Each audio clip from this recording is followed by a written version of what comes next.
For some, the book of Revelation inspires fear. It ought to instill confidence. Some years ago near Chicago, a 5-year-old girl named Casey lost her life. Her own father was charged. Casey was a student in a little Christian preschool.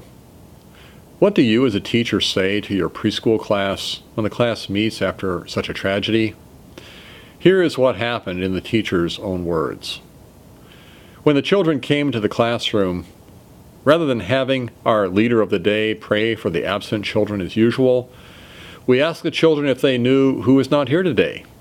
They all responded, "Casey," because they are always so aware of who is present and who is not.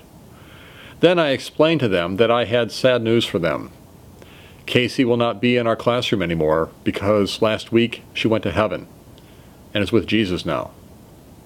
I completely expected confusion and sorrow to follow. However, this is exactly how the children responded. Wow! Casey's in heaven already? But she was here last week. So now she's up there with Jesus. Wow! The children all shared their excitement about Casey being in heaven with the Lord. But are her mommy and daddy in heaven with her? We responded, no, they are still here. So we need to pray for them because they will miss her. Then is she all by herself in heaven? We responded that God is taking care of her now. They seemed excited by that thought. The teacher concluded, I was so rebuked by the children's faith. They were honestly excited that Casey had gone to heaven and were delighted at the idea of her being so happy with God. We need grace to view heaven with so much expectation. Now I know preschoolers are naive. I know there is more to say about this death than what these preschoolers came up with.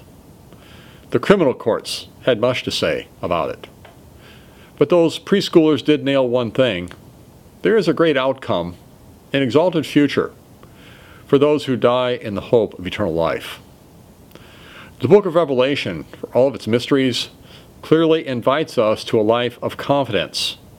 For we know that as surely as the Father and the Lamb come out on top, our lives and dedication to God are safe in His hands, now and forever.